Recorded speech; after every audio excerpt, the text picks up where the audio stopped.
Nagtanong si Ramer sa doktor kung totoo ba na binabantayan at kinakausap siya nito ni Trixie. Ang sagot ni Doc na si Trixie pala ang pangalan ng little person na pumilit daw ito na makalapit sa kanya para lang makausap siya. Labis naman ang tuwang nararamdaman ni Ramer na si Lilith pala ang nakipag-usap sa kanya habang kumato siya nito. Nakita naman ni Ira ang resignation paper ni Bonnie at hindi siya makakapayag na mag-resign si Bonnie sa kanila. Nalaman ni Meredith ang pagre-resign ni Bonnie, kaya sinabihan niya ang binata kung pwede ba nila pag-usapan ang kanyang pagre-resign nito. Pumayag naman si Bonnie. Sa kanilang pag-uusap sa opisina ni Meredith, sinabi kagad ni Bonnie kay Meredith na pumunta si Lilith dito upang manghiram ng rape-related cases para makatulong sa kanyang kliyente na idiniin sa mga aligasyon ni Trixie Ingano.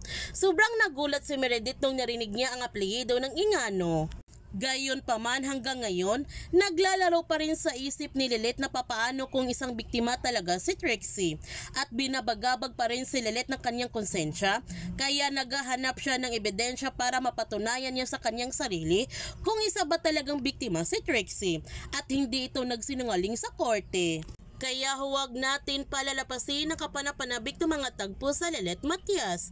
Kung bago ka pa channel ko, don't forget to like, subscribe, and click notification bell para palagi kang updated sa mga videos in-upload ko. Thank you for watching and God bless to everyone!